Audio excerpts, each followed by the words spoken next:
The Salinas Valley Basin Groundwater Sustainability Agency is invested in our water future. We know the Salinas Valley is facing more frequent weather extremes that can result in too much or too little water. These unexpected extreme weather patterns create uncertainty that impacts our communities, our businesses, and our health and safety. Preparing for uncertainty and sustainably managing shared water resources is our collective responsibility. To increase understanding about these issues, the Salinas Valley Basin Groundwater Sustainability Agency hosted 5 community workshops across the Salinas Valley in April and May 2024.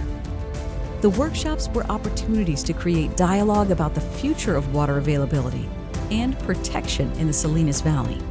Together, urban and agricultural stakeholders discussed local water management responsibilities, partnerships, ongoing efforts on water use efficiency, and tools for sustainable water management. The workshops provided valuable information about how water is managed in the valley and the steps residents and businesses have taken toward more efficient water use.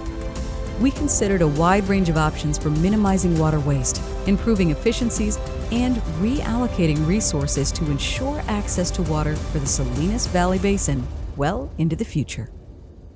Learn more at www.svbgsa.org.